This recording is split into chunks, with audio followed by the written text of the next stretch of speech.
I'm not waiting for a destination called happiness, or waiting for a big break to be happy, or waiting for a certain moment to make me happy. I'm finding happiness in everyday things.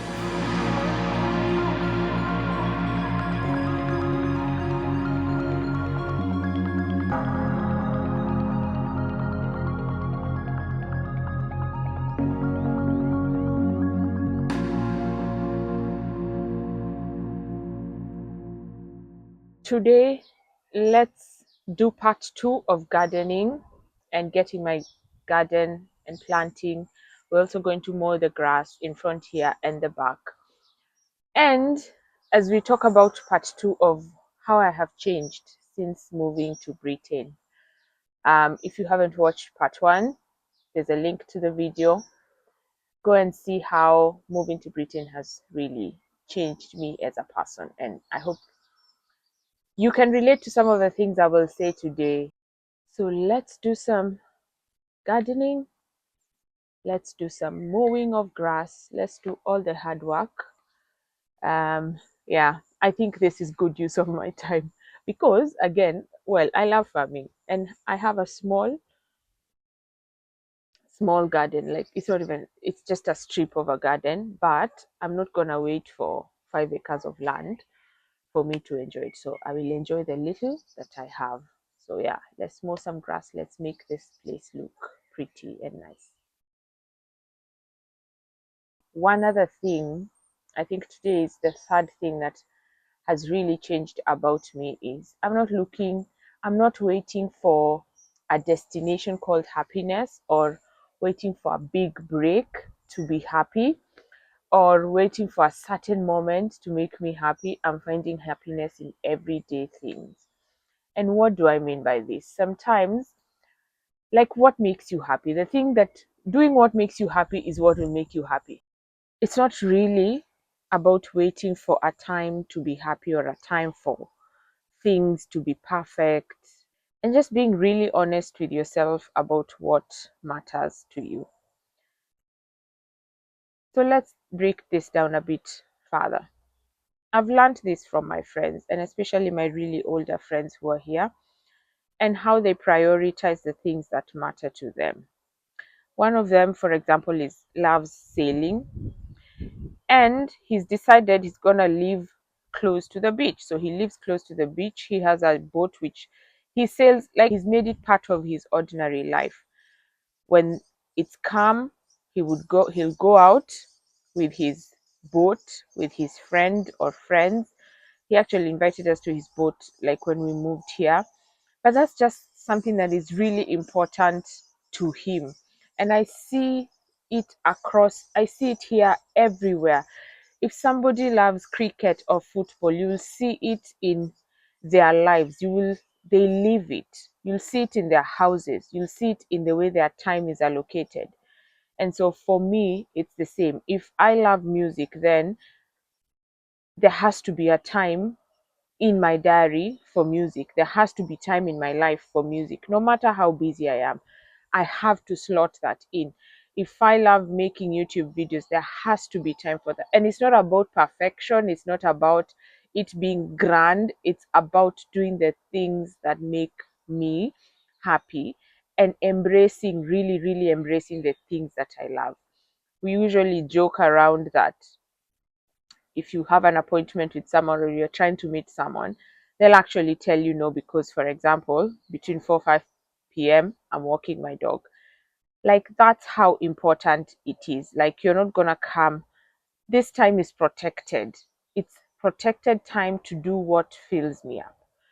And that's it for me. It's spending time, for example, in the morning, exercising, doing my devotion, running, because that is precious time for me. And nobody, not Olivia, not anyone else, is allowed to interrupt that time.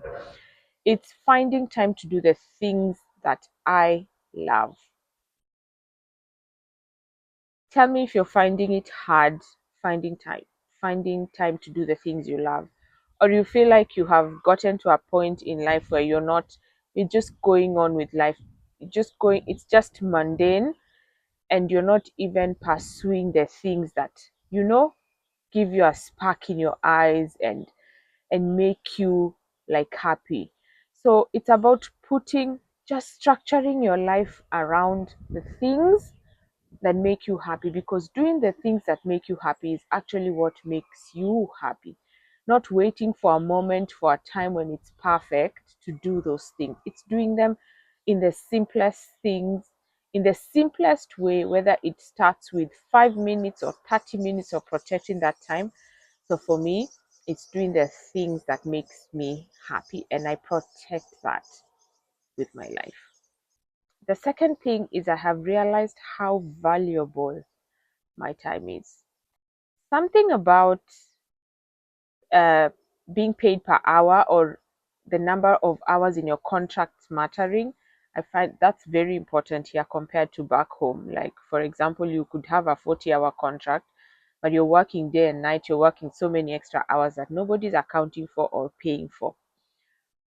I don't know whether that's what triggered it, but or just the way life is very structured, and time, and even you, when you're paying for things by the hour. You're paying for people's time and skills if you're hiring, or if you need something done even in your house.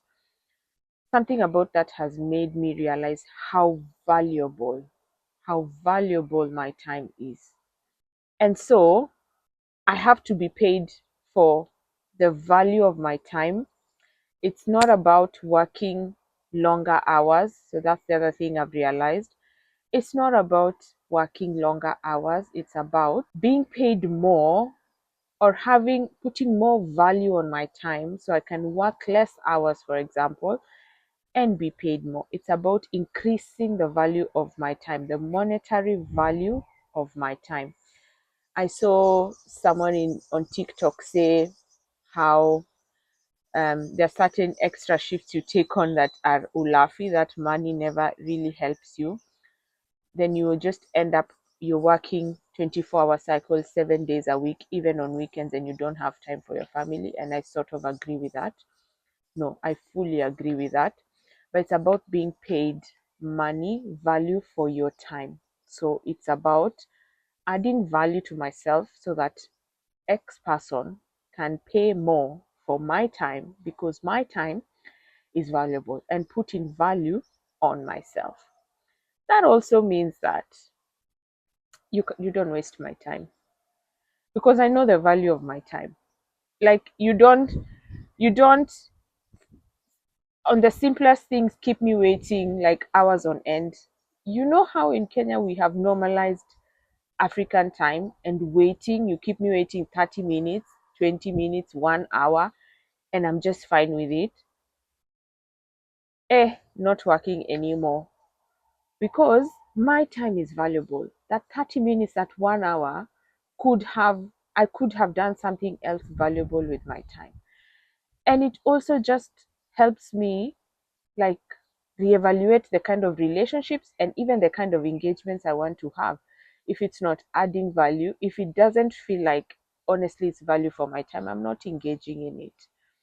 So just putting value on myself, gaining skills, um, gaining the right relationships and networks, just adding value to myself so that people can also see the value in my time, but also not allowing people to waste my time.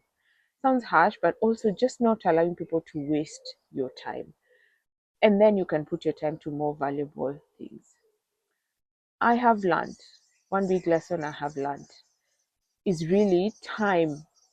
I feel like time is your life. Your time is your life. You're wasting your time. It's like you're giving away your life. It's like you're giving the essence of your life. And so then you look back and be like, is this really how I want to spend my life? I look at it as spending my life, not just spending my time, because really time is your life. So I put a lot of value in my time. That's my uh, garden done. That's my garden done. Now I'm just going to remove the weeds around. I've finished the front and the back. And I've done some planting at the front, and then we shall see how the colored Swiss chard and the pepper, cayenne pepper, grow. I've seen the herbs are doing really well. The front receives a lot of sunlight compared to the back.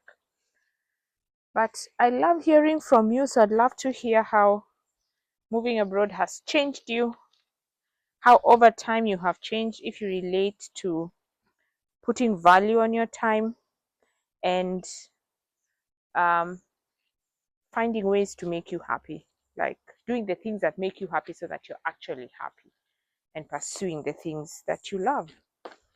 Thank you guys for watching. If you haven't subscribed, please hit the subscribe button, like, and share with your friends. See you next time.